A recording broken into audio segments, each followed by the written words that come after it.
Химиктин ишмердүүлүгү негизинен заттарды кандайдыр бир жол менен аралаштырууда болуп саналат. Ошондуктан мен бир аз терминдер жана түшүнүктөр тууралуу айтып берейин. Ошолорду тааныштырууга келди деп ойлойм. Бул терминди жазалы. Негизинен мен гомогендештирилген же гомогендүү система жөнүндө айтайын. Гомогендештирилген алар гомогендүү болуп жасалган дегенди түшүндүрөт. Бирок алар башында эле гомогендүү болушу мүмкүн. Демек, гомогендүү аралашмалар гомогендүү бул эмнени түшүндүрөт? Бул бир тектүү же бүтүн аралашманын өзүндө күчтүү айырма жок дегенди түшүндүрөт. Мунун ачык мисалы гомогендештирилген сүт боло алат. Келе жазабыз гомогендештирилген сүт. Силерге өзүңөр уйду же эчкини сагаганга мүмкүнчүлүк болгонун билбейм, бирок эгер силер аны жасаган болсоңор, май сүттүн майы, каймагы жана сүтсүз майды тез эле байкамаксыңар. Демек, эгер бул жаңы эле алынган сүт болсо, силерде бул жерде майдын катмары пайда болот, а бул жерде суугураак болот. Гомогендештирилген сүттө бул майдын баары сүттүн бардык көлөмү боюнча бирдей таралган. Мына ошондуктан силер дүкөндөн сатып алган гомогендештирилген сүт ал жагымдуу жана майлуу болуп саналат. Жана ал сүттүн үстүндө май, каймак болбойт. Бул айрымдарга жагат. Ал жагымдуу жана жумшак. Гомогендештирилген деген мына ушуну түшүндүрөт. Демек, гомогендүү аралашма бул бардык көлөм боюнча бирдей, бүтүн дегендик. Ал өз учурунда бир нече түргө бөлүнөт жана ал аралашмадагы эриген бөлүкчөлөрдүн чоңдугуна көз каранды болот. Эгер бөлүкчөлөр биздин эритмеде 500 нанометрден чоң болсо, бул көптөй көрүнөт. Бирок андай эмес, себеби 1 нанометр метрдин миллиардтан бир бөлүгү. Эгерде бизде сууда аралашкан бөлүкчөлөр болсо, бирок алар сөзсүз эле суюктукта сууда аралашкан болбош керек, жана алардын өлчөмү 500 нанометрден чоң болсо, анда бизде суспензия жөнүндө сөз болот. Суспензиянын касиетинин бири силер аралаштырсаңар да бөлүкчөлөр бирдей абалда болгондугунда. Менде суспензия бул жерде дейли, бул суу болушу мүмкүн, себеби мага бул ыңгайлуу. Сууда чоң бөлүкчөлөр бар.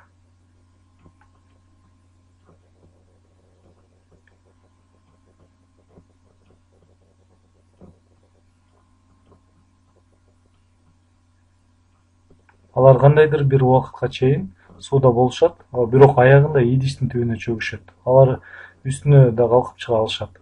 Алар оордугуна сүзүп жүргөндүгүнө жараша же үстүнө чыгышы же түбүнө түшөт. Аларды суспензия абалына келтириш үчүн бутылканы чайкаш керек.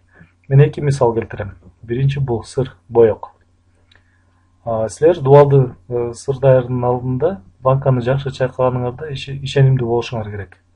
Андай болбогондо силер текше эме сырдаган болосуңар. Экинчи мисал мага көбүрөөк жагат. Бул шоколаддуу сүт. Келе жазабыз шоколад сүт деп. Силер аны аралаштырганда эң жакшы көрүнөт. Ал гомогендүү чынбы? Ал эң жакшы. Мен бул жерде сүт бар. Бул жерде сүтүм бар. Силер аны башында аралаштырганда анда кичинекей шоколаддын бүртүктөрү болот. Мен аны жасап жатканда шоколад ушундай. Эгер силер аны узак убакытка коюп койсоңор, аягында бардык шоколад стакандын түбүнө чогулат. Муну мындай тартып коелу. Анын ар түрдүү бөлүктөргө бөлүнөт. Мен кан түбүнө чогулганда ал майда бүтүкчөлөр үстүндө болуп калганын көрөм. Бирок анын мааниси аралашма бөлүнгөнүндө. Себеби сырдагы жана шоколаддагы сүттүн бөлүкчөлөрүнүн өлчөмү 500 нанометрден чоң болгондугунда. Эгер силер 2ден 500 нанометрге чейинки диапазонду алсаңар, анда биз коллоид жөнүндө түшүнүк алабыз. Бул түшүнүктү мен 7 класстан баштап билем. Силер табият таануу сабагында үйрөнгөнүңөр болуш керек деп ойлойм. Биз досум экөөбүз бул сөз кандайдыр бир ичеги карын ооруларын түшүндүрө турган сөз го деп эсептегенбиз. Бирок бул ичеги карын оорусу эмес. Бул гомогендүү аралашманын түрү. Бул гомогендүү аралашма, анын бөлүкчөлөрү ушунча кичине, ошондуктан алар тунбаган абалда калат. Муну туруктуу суспензия же жакшыртылган суспензия деп атаса болот. Эми мындай молекулалар, келе муну мен аралашма деп элестетели. Бул суу болсун. Бирок сөзсүз деле эмес. Бул аба же башка нерсе болушу мүмкүн. Молекулалар ушунча кичине, ошондуктан тең салмактуу абалда болушат. Буга белгилүү бир күчтөр таасир этет. Бөлүкчөлөрдүн арасындагы күчтөр жана молекулалар аралык күчтөр көбүрөөк маанилүү. Бул күчтөр бөлүкчөлөрдүн эритмеден бир багыттан чыгуу мүмкүнчүлүгүн күчөтөт. Мындай коллоиддин мисалы болуп жел О желе боло алат. Жел О бул сода маркасы, желатин бул коллоид. Желатиндин молекулалары бир калыпта абалда болушат. Желатин порошогдон суу кошсо, суу да ошондой эле абалда болот. Жана силер аны муздаткычка көпкө калтырып койсоңор да ал чөкмө пайда кылбайт. Башка мисал туман. Туман. Силерде аба аралашмасында суунун молекулалары бар. Андан кийин түтүн. Кадимки эле түтүн. Туман жана түтүн бул аэрозолдун мисалы. Абада суюктук болсо бул аэрозоль. Эгерде абада катуу бөлүкчөлөр болсо бул аэрозоль. Абада калкып жүргөн майда кара бөлүкчөлөр бул түтүн. Жана алар абадан эч качан кетпейт. Алар ал жакта дайыма болуш үчүн жетишерлик кичине көлөмдө болот. Эгер силер 2 нанометрден кичине өлчөмдү алсаңар, анда мен гомогендештирилген сүттөн айрылам. Эң жакшы улантабыз. Эгер силер 2 нанометрден кичине бөлүкчөнү алсаңар, башка түстөгү ручка алыш керек. Эгер бөлүкчөнүн өлчөмү 2 нанометрден кичине болсо, анда силерге эритме болот. Бул абдан кызыктуу. Биз булар менен күндө кезигебиз. Абдан маанилүү нерсе.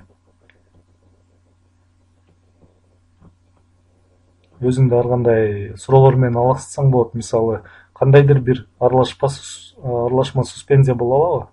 Биринчи аралашма гомогендүү болоруна көңүл буруш керек.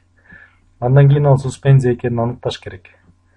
Ал өз калыбын жоготобу, аны чайкоо керекпи? Деген аны билиш керек. Ал коллоидди коюу абалында калабы? Желе, туман, түтүн абалында аларда эч кандай өзгөрүү болбойбу? Же бул эритмеби? Эритме химияда өтө маанилүү болуш керек. Адамдар коллоиддер, суспензиялар жөнүндө сүйлөсө да, химиядагы биз айткандардын 99% эритмелерге таандык. Көпчүлүк учурда бул суу эритмелери.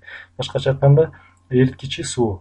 Кээде силер төмөнкүнү көрө аласыңар. Кандайдыр бир X бирикмеси реакциядагы жана анын артынан эритмеде деп жазылат.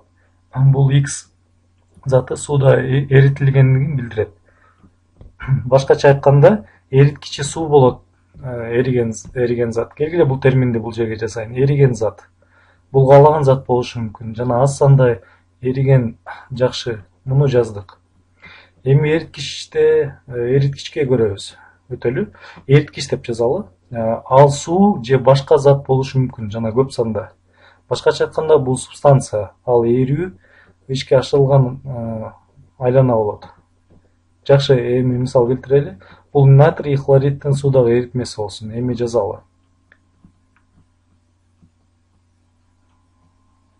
Бул ал зат сууда дегенди билдирет. Натрий менен хлордук бөлүкчөлөрдү дисперсияланат.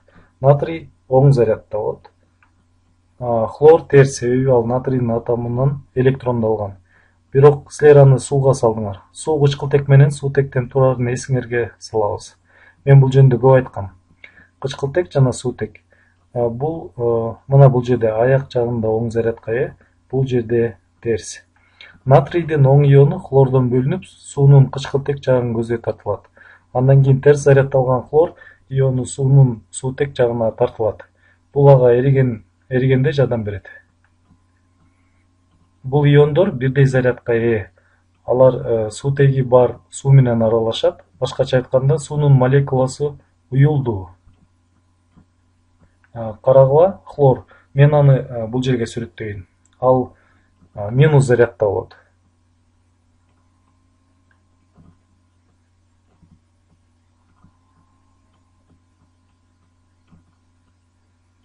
Жакшы. Бул түшүнүү үчүн бирден бир маанилүү нерсе. Силер 2 нанометр. Бул аз эмес экендиги жөнүндө түшүнүп аласыңар. Бул көп сандагы атомдору бар молекулаларга мүмкүндүк берет. Мисалга, эң чоң атомдун болгон цезийди алсак, мында да чоң атомду кезиктирсеңер да, мындан да ирилери деле бар. Анын өлчөмү 2,16 ангстремге ангстрем. Ангстрем бул нанометрдин 1/10 бөлүгү, башкача айтканда 0,126 нанометр. Мисалы, силерге эритмени коллоидке айландыра турган молекула керек болду. Мында 3 өлчөмдө ой жүгүртүү керек. 3 өлчөмдө силер цезийдин көп атомдорун 2 нанометр диаметрлүү өлчөмгө батыра алат элеңер. Цезий мындай жол менен байланыша албайт, бирок мен силерде мындай молекулада 20-дан 30га чейин атомдор болор жөнүндө түшүнүк болду го деп ойлойм. Эгер силерде суутек сыяктуу абдан кичине атомдор болсо да көбүрөөк эмес болуш керек. Кийинки суроо, бул нерсени кантип өлчөө керек? Концентрацияны өлчөөнүн көп түрдүү жолдору бар. Биз алардын бирин колдонгонбуз. Ал мольдук үлүштү берет. Мольдук үлүш. Бул эриген заттын мольдук санын бардык эритменин мольдук санына бөлгөнгө барабар. Же эриген заттын молу плюс эриткичтин молу.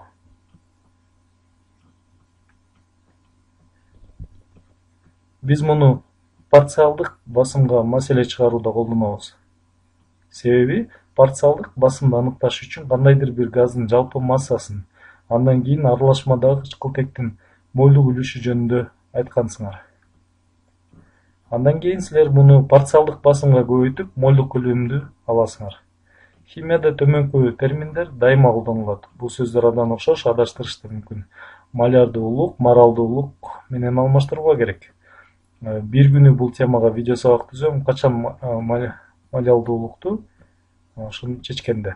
Карагыла, алмаштырбагыла. Малярдуулук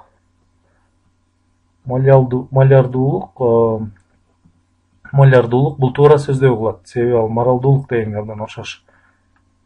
Жана анда малярдык деген сөздүн уңгусу бар. Мен үчүн ал малялдуу дегенге караганда түшүнүктүүрөөк. Бирок малярдуулук менен түшүнгөнүмдө өлчөөнүн жакшы деле бирдик эмес. Себеби бул сан эриген заттын молунун, силер бир нерсеге эриткен заттын мольдук санын эритменин литрине бөлгөнгө барабар. Мага эмнеге малярдуулук жакпаганын себеби, менин көз карашымда малялдуулук көбүрөөк пайдалуу экенин көрөсүңөр. Мага мунун жакпаганын себеби, мында эритменин литринин саны туруктуу эмес, ал өзгөрөт туурабы? Биз бул суроолорду үйрөнгөнбүз. Силер билесиңер, PV барабар nRT. Өлчөө бирдиги литр болгон көлөм басымдын жана температуранын өзгөрүшү менен алмашышы мүмкүн. Ошол эле эритме үчүн басым жакка температуранын өзгөрүшү менен малярдуулук да өзгөрөт. Эгер силер эритмени Денвер деп атасаңар, андан кийин ошону эле өлүм өрөөнүндө алсаңар, бул эритменин малярдуулугу ар түрдүү болот. Мага бул концентрациянын өлчөмү үчүн ыңгайсыз. Малялдуулук бир жагынан бул эритменин заттын молу. Бул эки учурда тең алымы, бул эриген заттын бөлүкчөлөрүнүн саны. Бөлүнгөн эриткичтин массасы же килограмм биз эриткен зат. Бул терминдин жакшысынын себеби, силер каякка гана барбагыла, Денвергеби же өлүм өрөөнүнө барасыңарбы, моль өзгөрбөйт. Бул жерде да өзгөрбөйт, масса да өзгөрбөйт. Демек, басым, көлөм, температура өзгөрөт, бирок масса өзгөрбөйт. Эгер силер эриткичти аз же көп кошпосоңор, концентрациянын бул өлчөмү жакшыраак менин оюмча. Мен бул видео сабакка кичине конкурс жарыялайм. Малярдуулук менен малялдуулуктун ортосунда айырманы кантип эстеп калуу жолун ойлонгула. Себеби чынын айтканда бул татаал эмес, бирок маанилүү. Алардын аныктамалары эң жөнөкөй. Бирок мен ойлойм, көп адамдар химия курсунун биринчи, экинчи курсунда чатыштырышат. Эгер кимдир бирөө малялдуулук менен малярдуулуктун айырмасы кайсы деп сураса, силер айтмаксыңар, көлөм жана массанын айырмасы болгон, бирок мен унутуп калыптырмын эмне кайда экенин. Бул эки түшүнүктүн айырмасын эстеп калуунун жеңил жолун ойлонуп көргүлө. Көрүшкөнчө.